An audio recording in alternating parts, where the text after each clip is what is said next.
तो दोस्तों, उम्मीद है कि तुम बहुत अच्छे और मजे में होगे।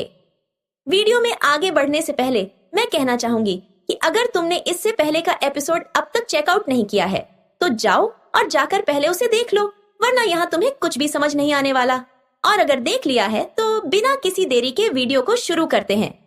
जैसा कि लास्ट एपिसोड में हमने देखा था, जहाँ पर यूहा वांग डंगर को लेकर हाउटियन सेक्ट की तरफ निकल जाता है, क्योंकि जब उसने कार्ड किंग यानी टांग समझर से रिक्वेस्ट की थी कि आखिर वो कैसे वांग डंगर को रिवाइव कर सकता है, तो उसने पहेलियों में जवाब देते हुए कहा था कि उसे उसी जगह पर ले जाओ जहाँ से ये आई थी। और इसी वजह से यूहा उसे बिना रोके हाउटियन सेक्ट लेकर आ जाता है, जहाँ पर मास्टर न्यू और मास्टर डियान भी उसे देखकर बहुत ज्यादा शॉक्ड हो जाते हैं। जिसके बाद यूहा वांग डंगर को वहां पर छोड़कर वापस टांग सेक्ट और शरीक एकेडमी में चला जाता है, जहां पर वो क्लोज्ड डोर कल्टीवेशन करता है, क्योंकि जो सनमैन एम्पायर ने उसके प्यार के साथ किया है उसे उसका बदला लेना था। इसी के साथ हम देखते हैं कि वक्त बहुत तेजी से गुजर जाता है और फिर फाइनली वो दिन भी आ जाता है जब यूहा उस चेंबर से बाहर निकलता है। और यहाँ पर हमें दिखाया जाता है कि उसका पूरा लुक चेंज हो चुका है और वो पहले से ज्यादा अट्रैक्टिव और बहुत ज्यादा मैच्योर लगने लगा है। अब उसकी पावर कितनी ज्यादा इंक्रीज हुई है ये तो हमें आगे आने वाले एपिसोड्स में पता चलेगा। फिलहाल तो उसका लुक ही नजर आता है। इसी के साथ हम देखते हैं कि वो बाहर आते ही स्माइल करता है और उसके सारे फ्रेंड्स उसे देखकर बहुत ज्यादा खुश हो जाते हैं। अब आगे हमारी एपिसोड की स्टार्टिंग होती है और हमें दिखाया जाता है कि टांग सेक्ट में सभी लोग यूहा को देखकर बहुत ज्यादा एक्साइटेड हो जाते हैं। सभी लोग अपना अपना काम छोड़कर बस यूहा की तरफ देखने लगते हैं। इसी दौरान सांशी कहता है कि मुझे यकीन ही नहीं होता कि फाइनली तुम बाहर आ ही गए, और देखा जाए तो तुम्हारी स्किन भी अब पहले से कई गुना ज्यादा हील हो चुकी है। ऐसा लगता ही नहीं कि तुम्हें कभी कोई इंजरी भी हुई थी। जिस पर यूहा कहने लगता है कि हाँ, तुमने सही कहा, और मेरे सारे मेरिडियंस मेरे बॉडी के अब एक दूसरे से कनेक्टेड हो चुके हैं और मैंने अपने बॉडी के अंदर ही हेवन एंड अर्थ की एनर्जी को भी इंटीग्रेट किया है। यहाँ पर हम देखते हैं कि निन क्यू क्यू भी आगे आती है और कहती है कि यूहा, तुम पहले से कई गुना ज्यादा हैंडसम भी लग रहे हो। तभी हम देखते हैं कि बीच में ये दुई आते हुए उसे रोकती है और कहती है, वाओ, फाइनली तुम बाहर आ ही गए, क्या बात है। जिस पर यूहा उन सभी को हेलो कहता है। इसी दौरान हम देखते हैं कि सांशी आगे आते हुए कहता है, सीनियर ब्रदर, न जाने क्यों पर तुम्हारी जो पावर का ऑनरा है ना, वो पहले से थोड़ा ज्यादा डिफरेंट फील हो रहा है। जिस पर यूहा कहने लगता है, थर्ड ब्रदर, अगर ऐसी बात है तो आप खुद मुझे टेस्ट क्यों नहीं कर लेते। जिस पर बीबी कहने लगती है, अगर इस वक्त सभी लोग उससे मुकाबला करने आ जाए ना, तो मुझे डर है कि सभी लोग हमें छोड़कर चले जाएंगे। जिस पर सांशी कहता है, बीबी, मुझे ऐसा क्यों लग रहा है कि आप मेरे साथ फिर से चीटिंग कर रहे हो, और मैं देखना चाहता हूँ कि आखिर इसकी पावर किस हद तक इंक्रीज हुई है। इसी के साथ हम देखते हैं कि दोनों ही एक दूसरे से फाइट करने के लिए फाइटिंग पोजीशन में आ जाते हैं। जैसे ही वो सिग्नल करता है, दोनों ही एक दूसरे पर टूट पड़ते हैं और लगातार एक दूसरे पर अटैक करते हैं, जो देखने में बहुत ज्यादा इंटरेस्टिंग होता है। दोनों के बीच बहुत तेजी से क्लोज कॉम्बैट भी शुरू हो जाता है। हम देखते हैं कि बिना रुके वो लोग एक दूसरे पर अटैक करते हैं। इसी दौरान जैसे ही यूहा उस पर अटैक करता है, हम देखते हैं कि सांशी वहां पर एक शील्ड को एक्टिवेट कर लेता है, लेकिन यूहा थोड़ी ही देर में उस शील्ड को भी तोड़ देता है, जिससे वह दूर जाकर खड़ा हो जाता है। पर सांशी यहाँ पर रुकने वालों में से नहीं था। वो अपने ब्लैक टॉर्टोइस शील्ड नाम के अटैक को यूज करते हुए उस पर अटैक करने के लिए आगे बढ़ता है। और तुम जानते हो कि ये अटैक कितना ज्यादा पावरफुल है। अगले सीन में हम देखते हैं कि वो यूहा को उस पूरी शील्ड के अंदर ट्रैप कर देता है, लेकिन यूहा अपनी स्वॉर्ड टेक्निक को यूज करते ही सेकंड्स में उस शील्ड को डिस्ट्रॉय कर देता है, जो देखकर आसपास के सभी लोग बहुत ज्यादा चौंक जाते हैं। जिसके बाद वो अपनी स्वॉर्ड ऑफ विंटर रिफ्लेक्शन नाम की तकनीक का इस्तेमाल करता है। इसी के साथ वो अपनी इस तकनीक को फुल पोटेंशियल पर इस्तेमाल करना शुरू कर देता है और फिर वो उसके सारे फोर्स को क्रिएट करते हुए एक जबरदस्त स्लैश अटैक सांशी की तरफ कर देता है, जो देखकर सांशी भी किसी से कम नहीं। तो हम देखते हैं कि वो अपनी शील्ड को वहां पर एक्टिवेट करते हुए एक जोरदार पंच करता है, लेकिन यूहा यहाँ पर अपने एक और स्वॉर्ड से उस पर अटैक कर देता है और उसकी सारी शील्ड को एक एक करके भेदता हुआ चला जाता है। जिसके बाद ये दोनों ही रुकते नहीं हैं। वहां पर वो दोनों अपनी अपनी पावर रिलीज करते हुए एक दूसरे पर जबरदस्त अटैक करते हैं, और जैसे ही इन दोनों के अटैक आपस में टकराते हैं, वहां पर एक तेज रोशनी फैलती है, जो देखकर वहां मौजूद सभी लोग हैरान हो जाते हैं।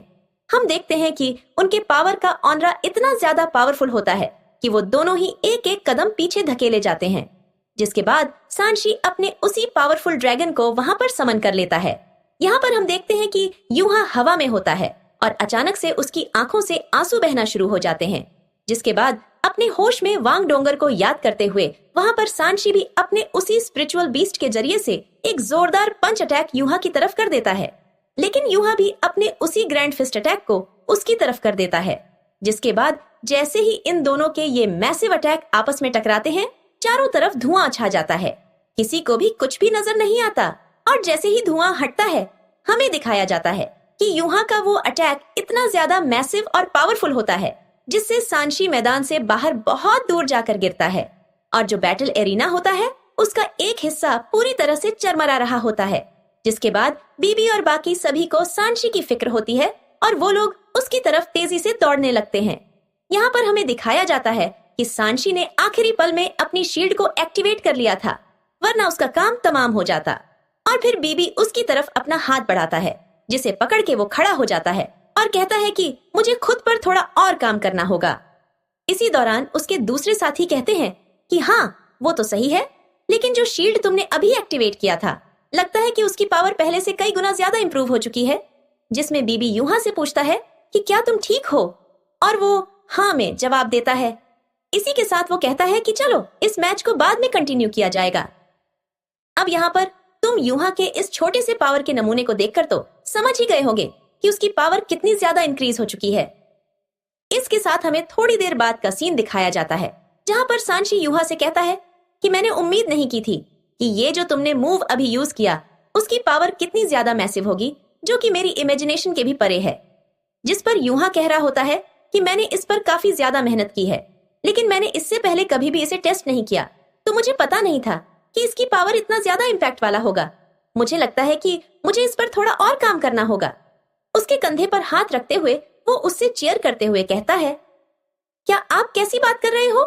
तुमने इस अटैक से मुझे बाजी हमारे सबके सामने बुरी तरह से हराया है, क्या ये कम नहीं? जिस पर बीबी यूहा से कहता है कि लगता है कि हमारा छोटा भाई कुछ ज्यादा स्ट्रेस ले रहा है। इसी दौरान यूहा उससे कहता है, मैं नहीं जानता कि आगे क्या होगा, लेकिन बीते कुछ दिनों में मैं बस अपनी प्रैक्टिस पर ही कंसंट्रेट कर रहा था, जहां पर मैंने अपनी बहुत सी तकनीकों को आपस में कंबाइन करके कुछ नई तकनीकें भी बनाई हैं और अब मैं उन्हें बहुत ही अच्छे से समझ रहा हूँ।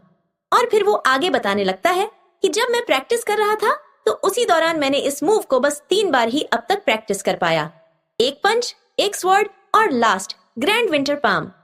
जिस पर सांशी उससे बहुत ही ज्यादा इम्प्रेस होके कहता है, क्या एक और पाम अटैक लगता है कि हाँ, डांग जेंग को कुछ एकेडमी क्वालिफिकेशन की भी रिक्वायरमेंट्स होंगी।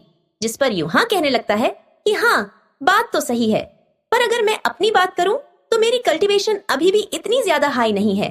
जिस पर हम देखते हैं कि सांशी उसे छेड़ते हुए कहता है, क्या कहा? दोबारा कहना, तुम कह रहे हो कि तुम्हारी कल्टीवेशन इनफ नहीं? क्या मुझे हराना तुम्हारे लिए काफी नहीं था? जिस पर वो कहने लगता है कि पर मैं इसे हमारे बिग ब्रदर पर भी ट्राई करना चाहता हूँ। इसी दौरान वह उससे पूछने लगता है, बिग ब्रदर, मुझे बताइए वांग डाएंगेट की क्या खबर है? क्या उसे होश आ गया? जिस पर बीबी अपने चेहरे को लटकाते हुए ना में जवाब देता है और फिर कहता है कि पर हमारे पास कुछ और इम्पोर्टेंट चीजें भी हैं। और फिर वह बताने लगता है कि जो सन मून एम्पायर हैं, सोल मास्टर कंपटीशन में पार्टिसिपेट कर रहे हैं, 3 किंगडम्स के लोगों को होस्टेज बनाकर रखा हुआ है और लगता है कि आने वाला वार बहुत ज्यादा खतरनाक होने वाला है। इसी के साथ वो उसे कहता है, मुझे फॉलो करो। जिस पर यूहा उससे पूछने लगता है, बिग ब्रदर, आखिर हम कहां पर जा रहे हैं? जिस पर वो कुछ नहीं कहता, बस कहता है, पोसाइडन। ऐसे दौरान हम देखते हैं सियान मिंग की आवाज आती है और हम देखते हैं कि वो यूहा को इतना टाइम बाद देखते ही साथ कहने लगता है, आह यूहा, तुम्हें देखकर मेरा दिल खुश हो गया, तुमने तो बहुत ही अच्छी प्रोग्रेस की है। इसी दौरान आइस चीट स्कॉर्पियन भी उसे देखते हुए कहने लगती है कि यकीन ही नहीं होता कि तुमने हेवन और आर्ट की फोर्स को एब्जॉर्ब करके उसे अपने लेग्स में सील कर लिया है। और देखो तो, वो सिर्फ इतना ही नहीं बल्कि तुम्हारे हाथ और पैर भी ठीक हो चुके हैं। यहाँ पर यूहा उन दोनों से मिलकर बहुत ही ज्यादा खुश हो जाता है और कहता है, माफ करना कि मैं तुम दोनों से कांटेक्ट नहीं कर पाया। जिस पर सियान मिंग उसे कहने लगता है, आखिर वो वैली ऑफ लव कहां पर है? और तुम्हें पता है बिंगबी और हम दोनों ने उस टेस्ट को एक्सेप्ट किया था और इसी वजह से मैं अब तक सो रहा था। जिस पर हम देखते हैं कि आइस चीट स्कॉर्पियन उसे वहां से धक्का देते हुए कहती है, खबरदार जो तुमने मुझे बिंग बी कहकर बुलाया।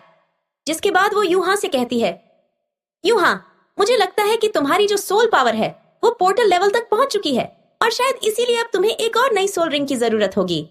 जिस पर यूहा कहता है, तुम जानती हो ना कि एक स्पिरिचुअल बीस्ट को ढूंढना कितना ज्यादा मुश्किल है। जिस पर वह कहने लगती है, नहीं, ऐसी बात नहीं है। असल में बात यह नहीं है कि सिर्फ एक ही जगह पर हम उन्हें ढूंढ सकते हैं। जिस पर यूहा चौंकते हुए कहता है, क्या तुम्हारा मतलब सन मून एम्पायर से है? जिस पर वह बताती है, जो ओरिजिनल सन मून कॉन्टिनेंट है वहां पर एक ऐसी स्पिरिचुअल जगह है जहां पर एक ऐसा स्पिरिचुअल सोल बीस्ट है जिसे कि साइलेंट आई टायरेंट कहा जाता है, जो कि तुम्हारी उम्मीद से भी कई गुना ज्यादा एक्सट्रीमली पावरफुल होने के साथ साथ बहुत ज्यादा ईविल है। जिसके बाद वो कहानी में आगे बताती है, कहती है, हजारों साल पहले जो साइलेंट आई टायरेंट क्लैन का सबसे स्ट्रॉन्ग गेस्ट था, उसकी पावर तो बियॉन्ड इमेजिनेशन थी। जिसके बाद वो आगे बताने लगती है, मैं अपनी जिंदगी में एक बार उस स्टार फॉरेस्ट में एंटर हुई थी। इसी दौरान इन दोनों के बीच में तियान मिंग इंटरप्ट करते हुए कहता है, हाँ, और मैंने भी प्लान बनाया था कि मैं उस बीस्ट को उस स्टार फॉरेस्ट के अंदर इम्प्रिजन कर दूंगा। और मैंने भी उस टायरेंट वर्सेस इंपीरियल तियान की बैटल को विटनेस किया था। दोनों ही बहुत ज्यादा ताकतवर थे, यहाँ तक कि इन दोनों की फाइट 3 दिन और 3 रात तक बिना रुके चलती रही और उनके पावर का इम्पैक्ट इस हद तक था कि आसपास की चीजें डिस्ट्रॉय हो रही थीं। लेकिन वो टायरेंट इतना ज्यादा पावरफुल होने के बावजूद हम देखते हैं कि एंड में तियान ही जीता था। लेकिन जो टायरेंट का रूलर था वह अपनी हार मानने के लिए राजी नहीं था। इसी वजह से उसने पूरे स्टार फॉरेस्ट को डिस्ट्रॉय करने की भी कोशिश की। यहाँ पर स्नो इंपीरियल भी इन सब की कहानी सुनती है और वो यूहा के कंधे पर बैठी हुई कहती है, उसने बहुत गलत किया। जिस पर यूहा भी कहता है, भला ऐसा कौन करता है? जिस पर तियानमिंग आगे बताता है, हाँ, और इसी वजह जो बहुत ज्यादा डेंजरस है और जहाँ से एक बहुत ज्यादा मिस्टीरियस वॉइस भी आती है जिसने कि उसे पूरी तरीके से रेस्ट्रेन कर दिया था। ये सुनते ही साथ हम देखते हैं कि स्नो इंपीरियल बहुत ज्यादा डर जाती है और यहाँ पर यूहाओ कहने लगता है कि क्या एक मिस्टीरियस वॉइस, और वो भी स्टार फॉरेस्ट में? इनडायरेक्टली तुम यह बताना चाहते हो कि यहाँ पर कुछ ऐसा है जो कि हेवन डिफाइंग से भी कई गुना ज्यादा टेरिफाइंग है। इसी के साथ सीन शिफ्ट होता है और हमें कुछ लोगों को दिखाया जाता है जहाँ पर वे आपस में बात कर रहे होते हैं, जहाँ पर वे लोग उन्हीं होस्टेजेस की बात कर रहे होते हैं जिन्हें कि स्नो इंपीरियल ने ऐसा होस्टेज बनाकर रखा है। इसी के साथ वे लोग अपने दुश्मनों के इलाकों के बारे में अपने मैप में डिस्कस कर रहे होते हैं। इसी दौरान एक लेडी कहती है कि हमारे सोल वर्ल्ड के बहुत से जीनियस और यंग एलाइट को इन लोगों ने होस्टेज बनाकर रखा है। साथ ही सन मून एम्पायर इस समय पूरी तरीके से हाई अलर्ट पर हैं। जिस पर दूसरी लेडी कहती है कि लगता है कि वे लोग इस बार पहले से भी कई गुना ज्यादा गंदी चाल चलने वाले हैं। जिस पर दूसरी लेडी कहती है कि मुझे यकीन है गुंडे मेथड्स को यूज करते हैं, बस उन्हें जीतने से मतलब होता है। यह सारी बातें सुनने के बाद मास्टर श्वान को बहुत ज्यादा गुस्सा आ जाता है और फिर वह कहने लगती है कि जो शरीक एकेडमी है वह हम सभी के सभी सोल मास्टर्स का होली लैंड है। सैकड़ों से भी ज्यादा सोल मास्टर्स इस समय उनके कब्जे में हैं। जिसके बाद वह गुस्से के साथ खड़ी होती है और कहती है, चाहे जो हो जाए पूरी की पूरी शरीक देना चाहिए। जिस पर हम देखते हैं कि यूहाओ वहाँ पर खड़ा होते हुए कहता है कि हाँ, मैं आपसे सहमत हूँ और शायद हम इस काम में शू तियानरान को भी यूज कर सकते हैं। और फिर वह आगे बताता है कि हम उन पर पहले तो एक फॉल्स अटैक करेंगे जिसमें कि हमारी शरीक एकेडमी के बहुत से स्ट्रांग वॉरियर्स उनसे फाइट करने जाएंगे और जैसे ही सन मून एम्पायर की जो फाइटिंग ट्रूप्स हैं वे उनसे भिड़ने आएंगी, उसी दौरान हम अपने टैंक सेक्ट से एक एलाइट टीम को भेजेंगे जो कि वेस्ट से उन पर अटैक करेगी। जिसके बाद हम देखते हैं कि वहाँ मौजूद सभी लोग इस प्लान से इम्प्रेस होने लगते हैं और फिर वह बताता है कि जो एलाइट टीम होगी उसमें मैं, सुओ शांसी, हेन, जोइंग चेंग और ये गोई होंगी और साथ ही निनक्यूयू को मिलाकर हम टोटल 6 लोग होंगे। और 6 लोगों को सुनकर वे सभी लोग बहुत ज्यादा शॉक्ड हो जाते हैं और मास्टर कहने लगती है कि ये बहुत ज्यादा रिस्की है। अगर एक बार तुम उनके चंगुल में फंस गए तो वहां से निकलना बहुत ज्यादा मुश्किल होगा। जिस पर यू हाउ हंसने लगता है कि हमारे पास जितने ज्यादा कम लोग होंगे हमारे जीतने के चांसेस उतने ज्यादा होंगे, वरना हम तो वैसे भी उनके सामने डिस्कवर हो जाएंगे। और मैं हमारी एकेडमी का सबसे एक्सट्रीम ट्रेंड सोल्जर होने के नाते आपसे रिक्वेस्ट करना चाहूंगा कि आप हमें अलाउ करें। और हमारे ग्रुप में जो 2 लोग हैं वे तो सन मून एम्पायर में ही पले बड़े हुए हैं, तो हमारी आइडेंटिटी को कवर करने की जिम्मेदारी उनकी होगी, तो इसकी फिक्र तो हमें नहीं करनी चाहिए। जिसके बाद वह बताता है कि सुओ शांसी का डिफेंस बहुत ज्यादा पावरफुल है और वह हमारे बहुत ज्यादा काम आएगा, और ये गोई होली एंजल की मार्शल स्पिरिट को पजेस करती है और जो कि हमें वहां पर बहुत ज्यादा काम देगा।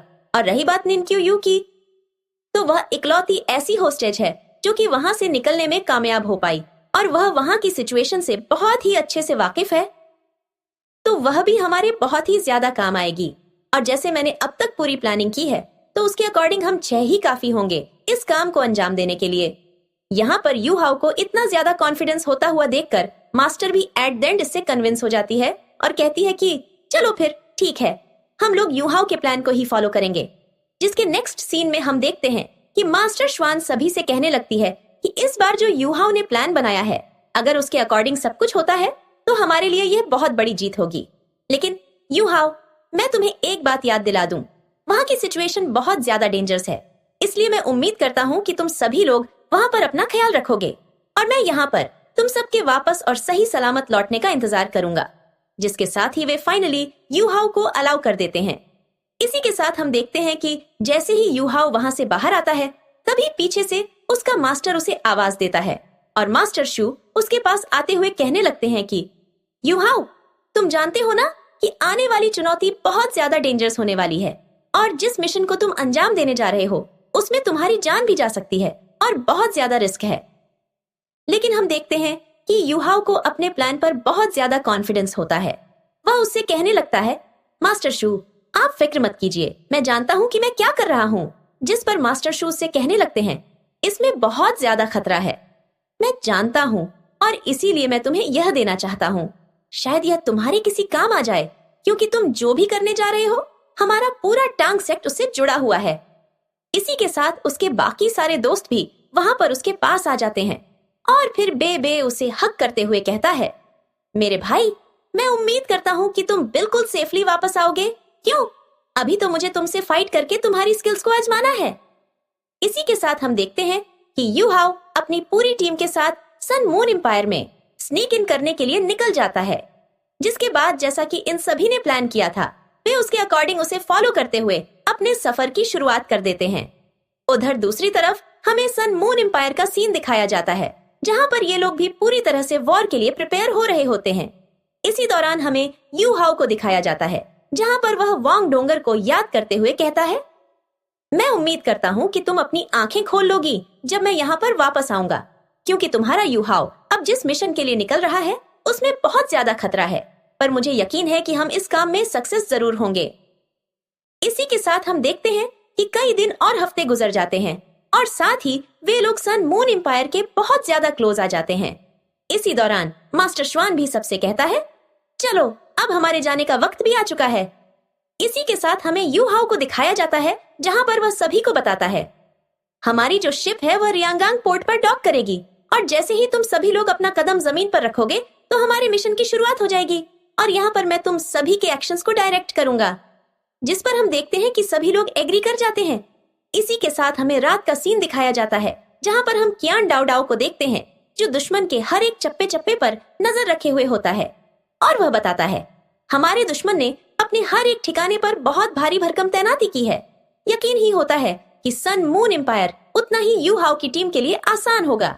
जिस पर दूसरा पर्सन कहने लगता है, हाँ आपने सही कहा, हमें बस यहाँ पर उसके प्लान के अकॉर्डिंग एक सीन को क्रिएट करना होगा, जिससे यू हाउ की टीम को मौका मिल जाए और वे लोग वेस्ट से अटैक करें।